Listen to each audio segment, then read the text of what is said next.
Well, good morning. Good morning. Is this on, Cade? Okay, thanks, bro. So it is an honor to speak to you once again. And some of you know that my wife and I have been going through what can only be conceived as a very, very difficult time. And I appreciate the love and support and prayers that you've given to let you know we're making it. And you're part of the reason why we're able to make it. So thank you. Today I want to talk to you about one of the parables that Jesus taught. And to me, this one is actually, Tom mentioned sometimes parables are about hidden meanings and you got to really dig into them. This one kind of smacks it right in your face. You kind of can't miss the point unless you really want to. It's pretty unobtuse, if you will. And it's the parable of the unforgiving servant. It started with Peter asking a question: how many times do I have to forgive that guy? How's 7? Is that working for you? Is that enough? And Jesus blew it out of the water completely. Peter had to pull out his calculator to figure out what Jesus was saying. And this parable is in 3 sections. The first section, and I'm not going to read it, I'm going to sort of try to tell it. There's a king, a very rich king. And one day he's settling accounts. He's looking at the records, got his spreadsheet open, his quick taxes there, into whatever he's using. And he calls accounts for the people who owe him money. And one of his servants owes him a lot of money. He owes a lot of money. I mean, the amount of money, it was huge. You wouldn't believe it. And this servant comes to him and says, I can't pay it back. Can you give me a little more time? And the king does the math and knows basically he'll never be able to pay this back. And for some reason decides, you know what? Forget about it. Just forget about it. We're good. Never happened. Act 1. Act 2. Same servant. He's hanging out and runs up on one of his buddies who owes him a couple $100. Yo, where's my money?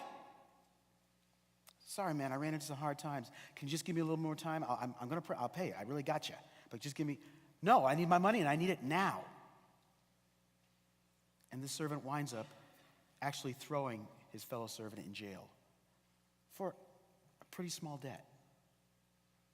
Act 3. Some of the other servants see this and that ain't right. So they tell the king, yo, you know what your boy did? The king calls the first servant and says, how is it that you couldn't cut someone slack when I gave you all that? You're now going to experience the punishment you should have in the first place. And you will spend the rest of your life paying this debt in jail. So 3 acts. The king's kindness to the servant's unkindness to his peer, the king's response to the unkindness. And that's kind of how I'm going to try to break it down, 3 acts. So the first part of this is really acknowledging the ridiculous extravagance of God's forgiveness. Now, being that we're not God, last time I checked, we have no idea what it really means to God for us to have sinned against him. We don't really know what that debt feels like, what it really is. God is the one doing the math, not us. So we can't really understand the enormity of that debt, but the Bible's very clear on it. When it talks about all have sinned and fallen short of the glory of God, the wages of sin is death. Our best is like stained rags. And in all kinds of places in the passage in the Bible, it says the sin is really significant and something beyond our scope of even addressing. But most of us actually don't have trouble believing that we're sinful. I think we have more trouble believing that we're forgiven. I think most of us are aware of how grimy and slimy we are. We are aware of how far short we are. And it's really hard to believe that this thing is paid in full. You following me? So I'm going to try to explain this. So first off, it's unearnable. You know this, but let me try to break this down. This is my son's diploma. Actually, no, let me hold off that. Before I do that, here's a better picture. Yeah. That's me. I'm the black kid, by the way, just in case you weren't sure. Just to make that clear. Taken a few weeks ago. And I was earning some kind of trophy. It was probably for being the first in scriptural memory work. I always aced that thing. And would beat out all the other kids, and that's another story. But here I am receiving a trophy that I have no knowledge of where it is now, because I earned it. I beat out all the other kids, and I deserve that. Not so here. There is nothing that you or I have ever done that made God say, yeah, that's fair, I'll forgive. Nothing. We're not close. We cannot earn God's forgiveness. Pushing that a little further, it's also unrepayable. These are the papers for my mortgage.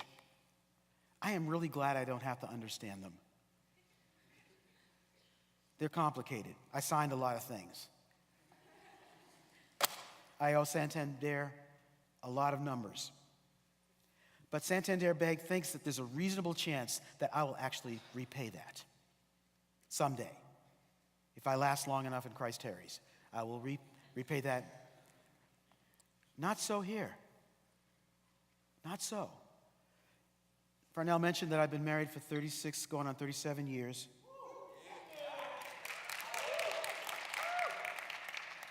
I believe in miracles. And we've had some wonderful times, but keeping it real, there have been some times where I've done some really grimy things. There are some things I've done that have betrayed my wife that I am deeply filled with regret about. And I remember when some of the aftermath of some of that came out, I have been and I am genuinely repentant. But I remember feeling like, I'm going to make it up. So yes, I've hurt you really bad, but I'm going to be perfect husband for the rest of my life. And I am going to offset the pain I caused you with the joy I'm going to bring. A few months in, I realized the math was not going to work. I was never going to be able to eradicate the pain I'd caused. I was going to have to spend my life as a person who'd been given mercy. End of story. And it's the same with God. Yeah, okay, maybe I can't earn it, but from now on, I'm going to work so hard that the forgiveness will actually it'll balance out. No. You can't repay this. You can't get close. You will always be in a position of grateful debt. Always. This isn't a word, but it should be. Unaugmentable. Augment means to make larger, bigger. This is my son's diploma. He had to do a lot of things to reach all the requirements, as you all know, to actually get the degree, to actually get the certification. He had to take this class, had to do this thing, sign this paper, do these forms, all this stuff. And then he got it. Now, my son could decide to go back to school and take some more courses. He could download a Google Math worksheet and fill it out and pass it to nobody. But no matter what he does, he will never be more graduated. Are you following me? This is done. There's nothing more he can do to make this degree happen because it's already complete. Some of you feel like, well, yeah, I know God's forgiveness, but there's something I can do to sort of shore that up. It's like you're at a restaurant and say, thanks for picking up the tab, but can I at least get the tip? No, you can't. There is nothing that can be added to make you more forgiven. You are 100% forgiven right now, end of story. Nothing more can be done. There is nothing to add to it. Stop trying. And then finally, it's undepletable. This is my credit card. You following me? There will come a point, if I'm not careful, where there'll be nothing here. Not so with God. Not so with God. We can't max out his forgiveness. There will never be a time where she will come to you and say, I'm sorry, but your forgiveness has been declined. That can't happen. Are you realizing the incredibleness of this? It can't happen. No matter how many times, you can't wear it out. There's no limit. Unearnable, unrepayable, unaugmentable, undepletable. That's forgiveness. My question, what part of don't you understand? Are you getting the totality of forgiveness? I pray that you're able to feel that and to understand it's a done deal. And the key here is simply confession. Letting God know, I'm sorry. That unlocks all the things I just talked about. And the servant in the parable got a lot of things wrong, but he got that one right. He admitted his debt. And in that context, he initiated something that turned into forgiveness. That's the first part of the parable. But I'm going to jump to the third part of the parable, the consequences of not forgiving. And I was thinking of skipping this part. I don't like talking about God's judgment and punishment. I don't like talking about that, but it's there. But I realized maybe the whole thing is that unforgiveness is the prison. When we fail to forgive, we are in bondage. It is its own consequence. You've probably heard that not forgiving is like drinking rat poison and expecting someone else to die. I hurt me when I don't forgive. In AA, they have an expression, resentment is the number one offender. It destroys more alcoholics than anything else. And from it form all forms of spiritual disease. I learned very quickly in my recovery, I cannot afford to resent. It's not about justice. It's about being pragmatic. This hurts me. When I choose not to forgive you, I'm the one that gets damaged. And that's hard, but we really need to understand that.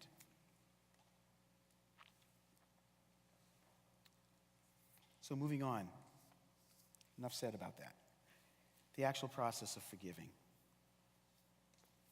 Now, forgiving is a mandate. It's marching orders. It's not a suggestion. It's not an elective. It's a requirement. I've already mentioned that it's actually in our best interest, but nonetheless it's something that Jesus said, and he's very clear in many passages of Scripture. Here are a couple of them where you can see. Forgive anything you're holding against anyone, so the Father will forgive you. Quickly forgive completely as your Master has forgiven you. We need to do this. Now, sometimes it's easy to forgive. I remember a long time ago, this same son came to me, Dad, you're going to kill me. You're going to kill me. I'm so sorry. What happened? He's a teenager. I dropped your keyboard and one of the keys broke. And I looked at him and saw the anxiety, and my heart just was filled with compassion. I said, son, that's okay. I can get that fixed. It was my fault for leaving the keyboard out of the case. We're good. And the relief on his face. That was easy. Because I'm the greatest dad ever. But that was easy. But sometimes we forgive, but we actually are kind of proud of our forgivens. Kind of smug about it. Yeah, I forgave. You know what I'm talking about? And really what it is I'm keeping score.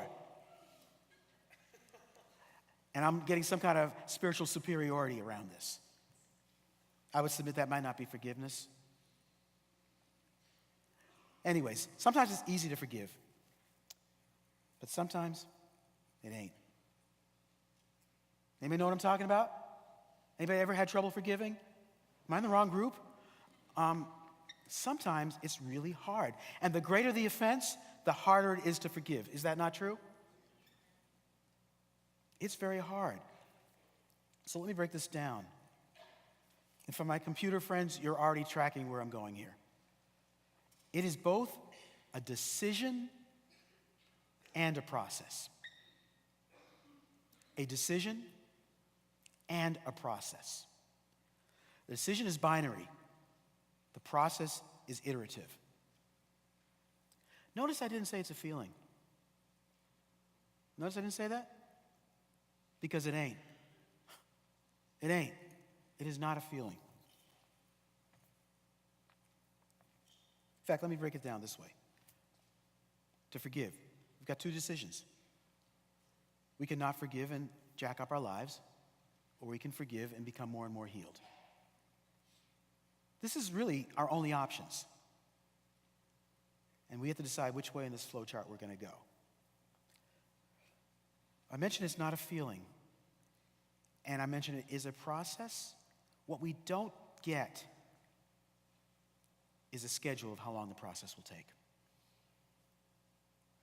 God does not share his Outlook calendar with me.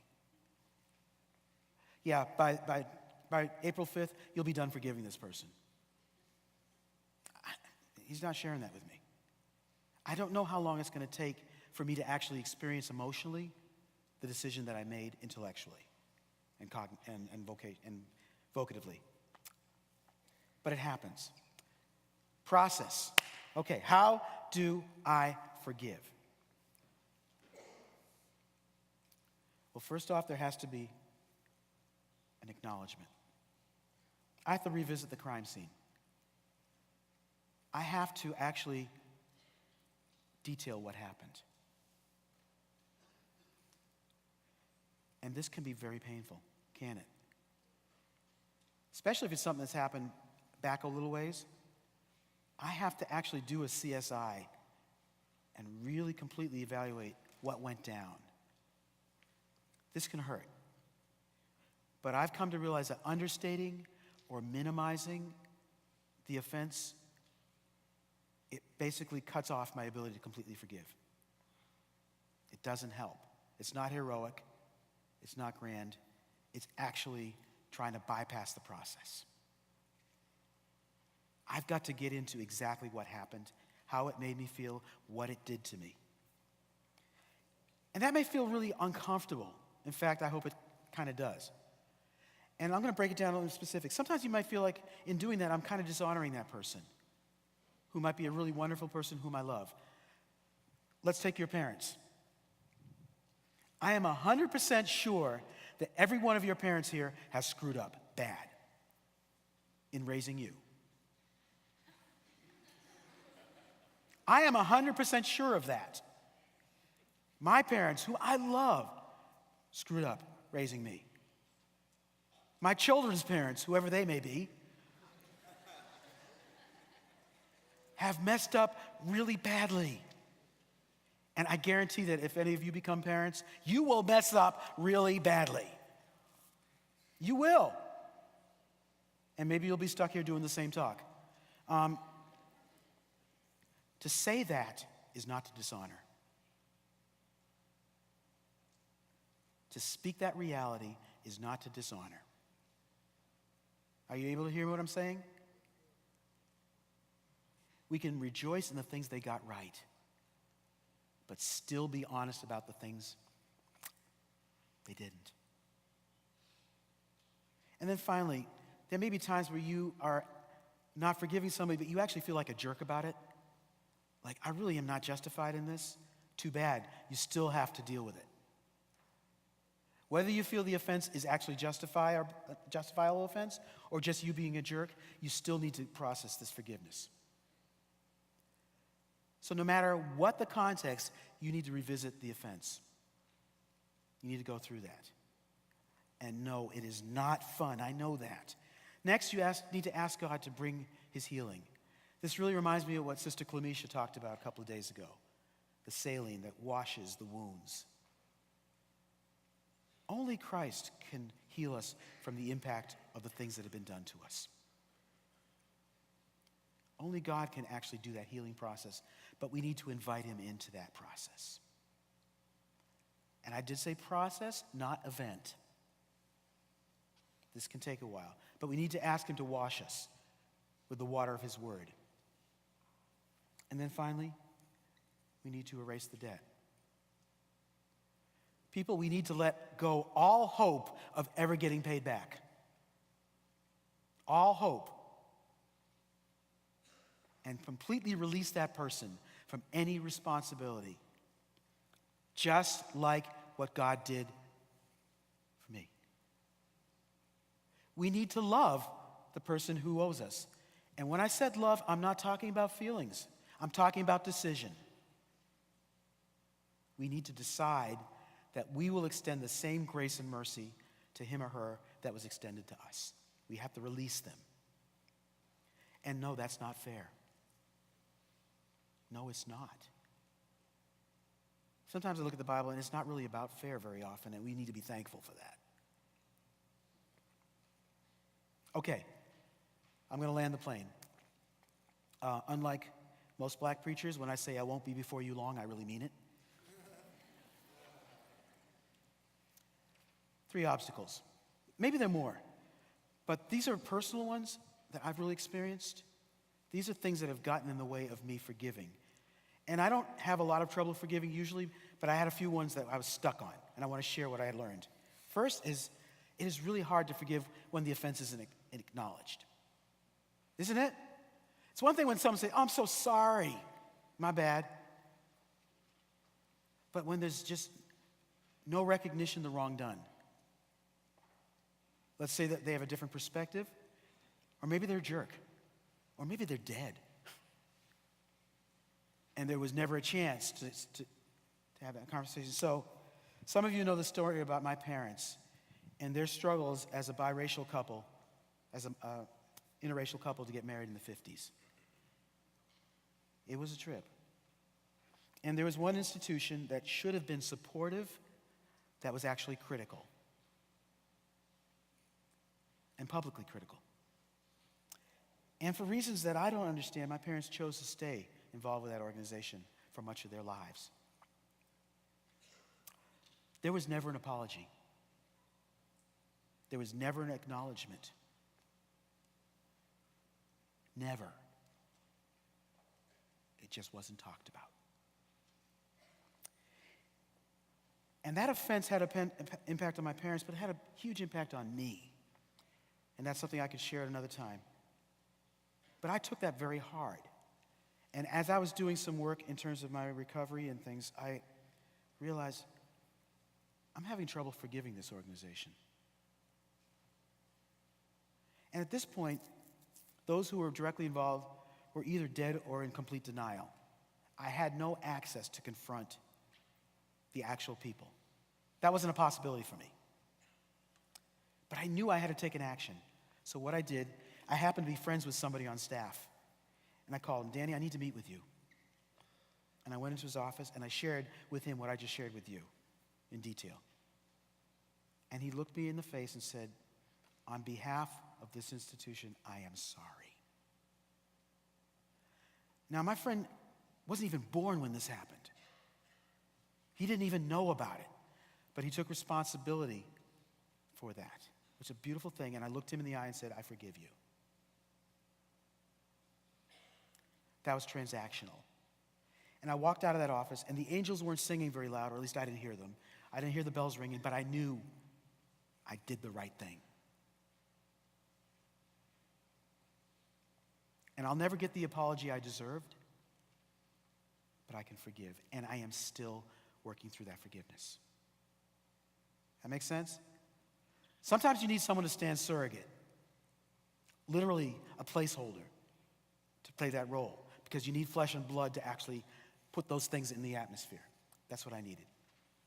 But it's really hard when it's not acknowledged. It's also really hard because sometimes the whole reason I can't forgive you is because I can't forgive me. This one really blindsided me. I was involved in another organization and came to realize the reason why I couldn't forgive these people was because I was angry at me. I had failed to do certain things and was feeling mad at Bill. As soon as I forgave Bill, I was able to forgive them. It was amazing. So sometimes you're the one that's getting you stuck. And then finally, the recurring offense. The thing that keeps happening. White people, can we talk? Keeping it real, I think we hit 490 around the Civil War. I mean, there have been offenses historically, and they keep happening. And in case you think I'm just picking on white people, women, have men ever offended you? Is this mic on? These are hard when offenses keep happening, aren't they? That's hard. But we have to keep coming back and forgiving and forgiving and forgiving and forgiving and forgiving and forgiving. We have to. And that's a difficult process. Last thing I'm going to say is sometimes the relationship doesn't get back to where it was. Sometimes you can't go back. Sometimes the relationship is broken. And it's so badly damaged that you're not going to be friends anymore. You're not going to pick up where you left off. I did some programming for somebody. He shortchanged me. I'll never work for the dude again. I forgive him, but I ain't going to work with him. And that's okay. That's okay. Forgiveness does not equal trust. It does not equal trust. But it does equal a decision. So as I close, I really pray that you are able to make that decision to forgive just like you've been forgiven. May God bless you. Have a great day.